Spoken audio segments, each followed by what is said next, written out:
Hey everyone, today I'm going to show you how to back up and restore your saves for Cities Excel 2012. So the first thing you're going to do is of course open up my computer. You're going to hit Alt, and then you're going to go to the Tools, Folder Options, View, and you're going to make sure you have marked Show Hidden Folders, Files, and Drivers. Once you get that marked, you click Apply and then OK. Then you go to C Drive, you go to Users, then you go to your username. Mine is being Dan. You're going to find out that app data suddenly appears. It is a hidden folder, as you do see.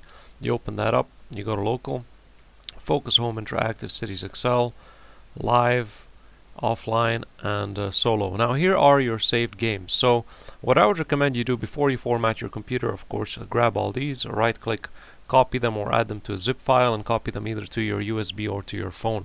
Now when you do start up the game, this file might not be here, this offline solo.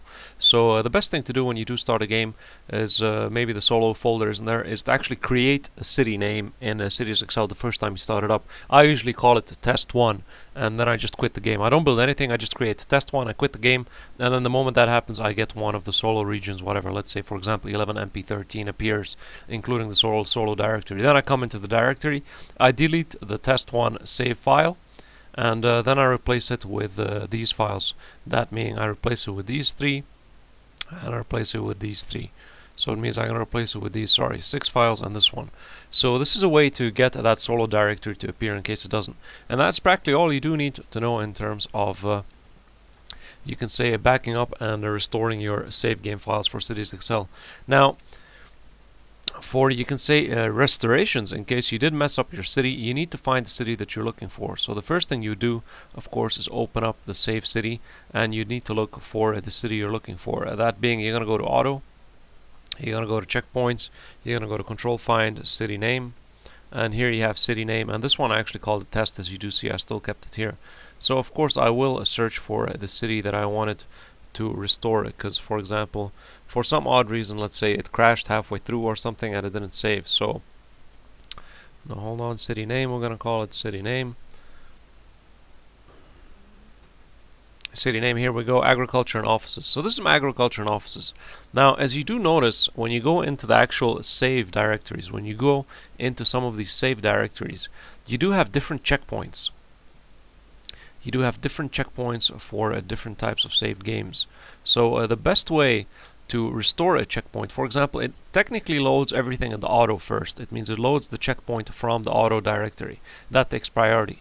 And now for the agriculture and offices, you see I do have 2 separate checkpoints saved. It means I do have 2 timelines that I could fall back to in case it messes up. And in case your city messed up, you can fall back to it. So what you can do is you go to the checkpoint 1 directory, and you can literally copy all of these files here, and place them into the auto directory. Replace the auto directory with the checkpoint 1 directory. Now of course before you do that, make sure you copy the auto directory and put it somewhere else, so you do have a backup of the original auto directory. Now like this, you'll replace it with checkpoint 1. So you'll be like, okay, how the hell do I supposed to know what's in checkpoint 1? What I usually do, I scroll all the way down. Of course there are different values, that'll make you complicated. I just scroll down to get a general idea. So checkpoint 1 will give me a city of around 63,000. But if I go to the auto 1 checkpoint directory and I scroll all the way down, it'll give me a population of about, let's take a look at a city name, city population of 166,000. So you do see the difference between the two.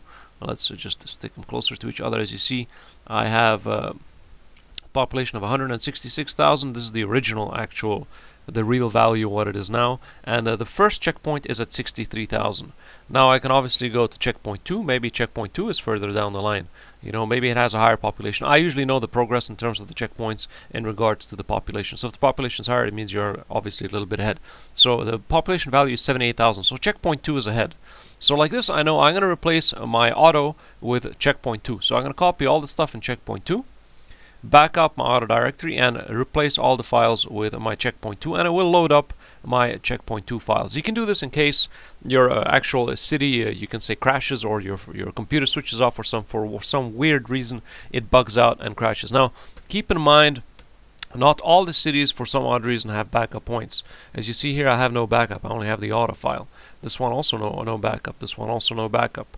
So literally it's you can say good luck. This one has a backup file, finally checkpoint 1. I do believe after a certain point it starts to make backup files, or you can say checkpoints. It creates actual restore points for your city. So this is really a cool way, you can say, to restore your city.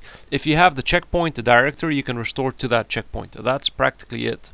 All you have to do is copy the checkpoint into the auto directory, back up your auto directory, and you have, you can say, went back to that restore point, or to that checkpoint where you were at that time. The best marker, as I do look, is I look at the city population. That is to know where or how I progressed in terms of the city itself. Yes, you may not like the actual checkpoint where you were previously, but you know, something's better than nothing. So I hope this helps you out, guys, in trying to restore your corrupted save files, and of course in trying to back up your save files.